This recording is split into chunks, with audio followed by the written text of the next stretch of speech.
Okay,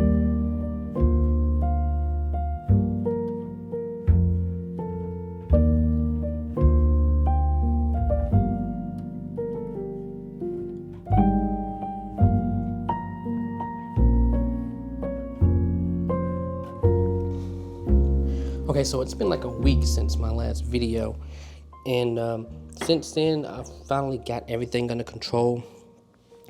As you can see, there are, I don't know if you can see, there's a few more fish in there. I have 3 of the zebra longtail dino, I can't remember the name of those things, but I have 3 now. So I still have the one that survived.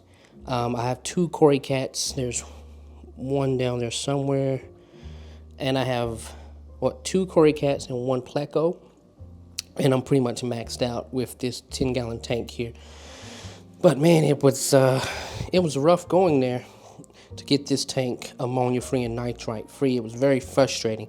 So basically what I did that same day that I made that last video, I did a 50% water change, and I ended up buying pre-treated water because I was frustrated. Although I still have water conditioner here that would have been just fine. But I ended up buying pre-treated water from the store. I ended up asking for water from an established tank so I could get some more beneficial bacteria. I also continued to put beneficial bacteria inside the tank.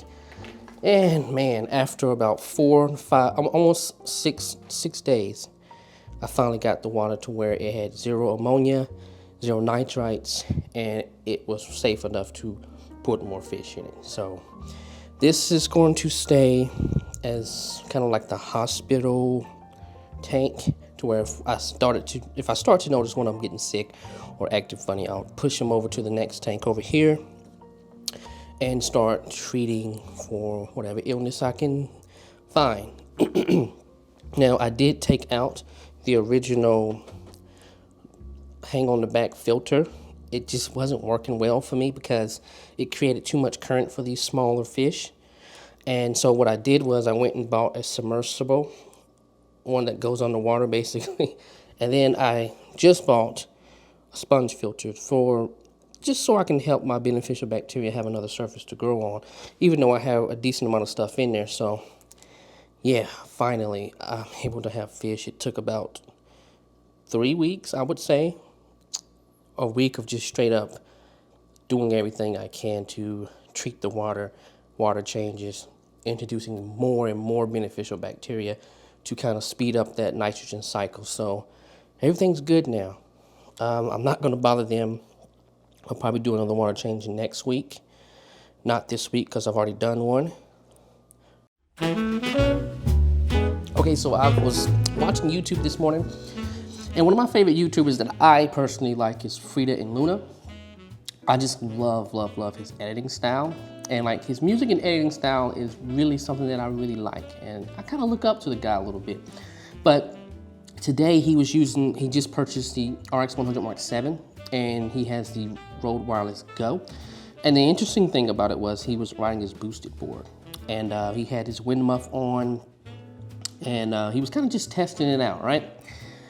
I've never done that before. So that's what's gonna kind of inspire this video today. For some reason, I don't even understand why I've never done it.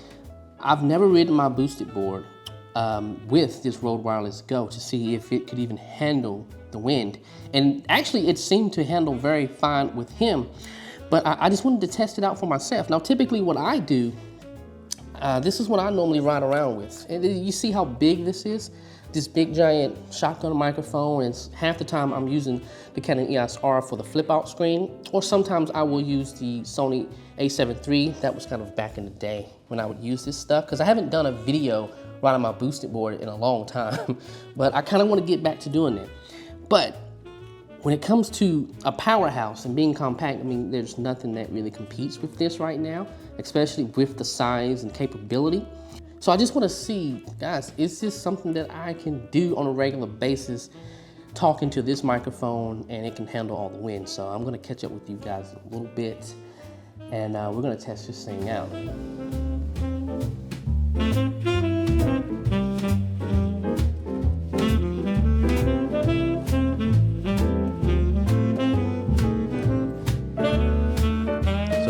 definitely not going as I planned. It's raining, so I'm not gonna be able to actually go outside and do this test. Well, okay, I'm lying. Hold on a second.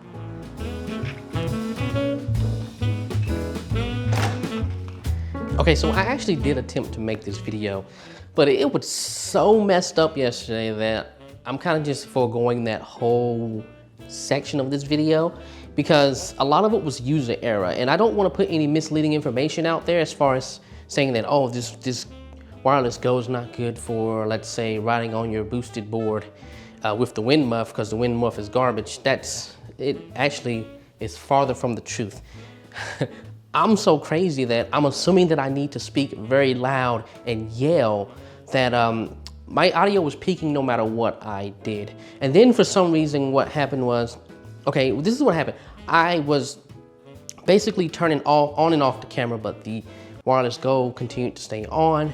For some reason, the audio that I was looking at, the audio levels on the RX100 Mark 7 and the wireless Go receiver, they were completely different. And I don't know if that had anything to do with the fact that I was turning the camera on and off, but the receiver stayed on and it wasn't properly adjusting to the preamp inside of the camera. Like, I don't have no clue, and I don't know if it's a one-off thing, but like as of right now, it's working perfectly. Like, they're matching, they're synced up. Like, I don't know what happened. So like, it was a whole thing that happened yesterday. From peaking, even on the lowest, -10 dB, and the internal preamp set to 1, which is the lowest for Sony, it continued to peak. And it was because I was yelling. I wasn't understanding that, well, I didn't understand the fact that this little wind muff was doing its job. And like, it did it very well. Because I had like small sections to where I wasn't actually like yelling at the camera, and it sounded amazing.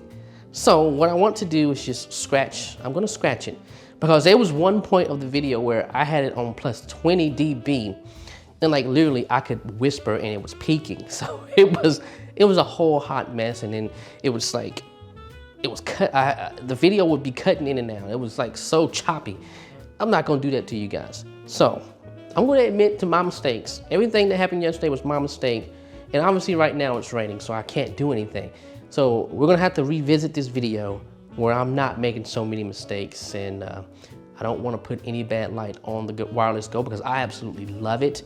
It's an amazing wireless system for the price. And it's so versatile because you can literally just use it just like this, or you can put a freaking lavalier on it. So I love it. Okay, but we're gonna do this test again. Maybe tomorrow, maybe one day next week, I'm not sure. See you guys in the next video. I apologize that this video is not what you expected as far as doing that test, but we're gonna get to it.